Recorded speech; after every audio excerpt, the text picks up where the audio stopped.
Bonjour, je m'appelle Pierre Vessière, je suis responsable de production sur le vignoble de Taihu à Weihai Jushan.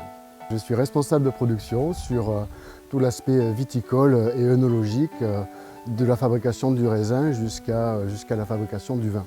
Cela fait 3 ans et demi maintenant que je suis arrivé ici. Ça a été une décision qui a été prise en France rapidement, parce que je voulais absolument être présent au début du cycle végétatif en 2019. Donc tout a été fait précipitamment, très rapidement, et je suis arrivé entre la prise de décision au mois de février 2019 et mon arrivée réelle, il s'est passé 3 mois. Donc ça a été très rapide. À l'aube de mes 50 ans, j'avais décidé de partir à l'étranger. J'avais fait un choix, plusieurs choix de possibilités, à savoir l'Amérique du Sud, l'Europe centrale et puis le continent asiatique et en particulier la Chine. Et puis au hasard d'un apéritif avec une amie chinoise à Bordeaux, elle m'a proposé de rencontrer le président du groupe, ce que j'ai fait, et puis immédiatement je suis tombé sous le charme du projet. Et puis en même temps, c'était quelque chose pour moi d'important de découvrir une autre culture que l'on connaît très peu finalement en Europe, et j'avoue que je n'ai pas été déçu. Je suis déjà très attiré moi, par le milieu rural et le milieu campagnard que j'ai vécu en France ou dans d'autres pays. C'est vraiment quelque chose qui me plaît, qui m'attire. C'est très important pour moi de vivre dans un milieu rural.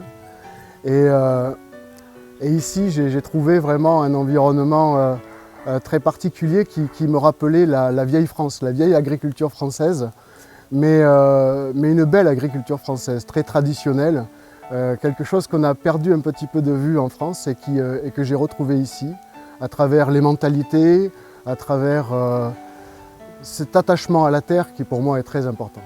Ma vie quotidienne est extrêmement simple, elle est animée par le travail quotidien qui est très important, parce qu'il faut mobiliser toutes les énergies pour faire un travail à la fois rigoureux et un résultat cohérent.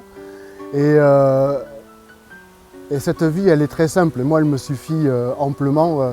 Le matin, se réveiller avec le chant des oiseaux et puis partir travailler toute la journée sous le soleil. Et puis tous les travailleurs, effectivement, aussi. Moi, ça suffit à mon bonheur. Les travailleurs locaux sont des gens qui sont très authentiques et en même temps extrêmement simples. Et donc, ça correspond tout à fait à mon état d'esprit. Donc, la collaboration se fait sans le moindre souci et je dirais même avec beaucoup de plaisir que j'espère partager. Je travaille énormément avec les paysans, ouais, parce que notre système de production est axé justement sur l'utilisation de la main-d'œuvre et de la ressource locale. Donc nous travaillons en collaboration avec tous les petits villages aux alentours de la propriété, petits villages dans lesquels j'évolue aussi. Et donc cette collaboration se fait de manière très positive. Il y a beaucoup de points différents entre une viticulture française et la viticulture chinoise. Il y a des paramètres climatologiques qui sont complètement différents, il y a des paramètres pédologiques qui sont complètement différents. Le végétal est lui-même un petit peu différent. Donc, quand on arrive en Chine, dans le milieu de la viticulture, il ne faut pas arriver avec une vision franco-française. Il faut de suite s'adapter à tous ces paramètres-là si vous voulez réussir. Les atouts, c'est de pouvoir bénéficier d'un terroir qui est exceptionnel, notamment pour les vins blancs. Ça, c'est quelque chose de très important à souligner. Je pense que nous élaborons des vins blancs qui sont de très haute tenue internationale et qui sont récompensés à ce niveau-là d'ailleurs.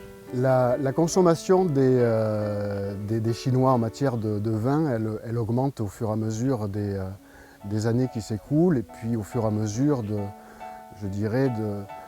l'augmentation de la population de classe moyenne qui va continuer à faire augmenter cette production. Malgré tout, on reste sur une consommation par habitant qui est extrêmement faible. Je crois qu'on est à peu près sur 1 litre de vin par habitant, alors qu'en France, on doit être sur 25 ou 30 litres. Donc il y a encore une marge de progression énorme à faire au niveau du vin, un travail énormément pédagogique au niveau du vin pour continuer un peu d'augmenter cette consommation.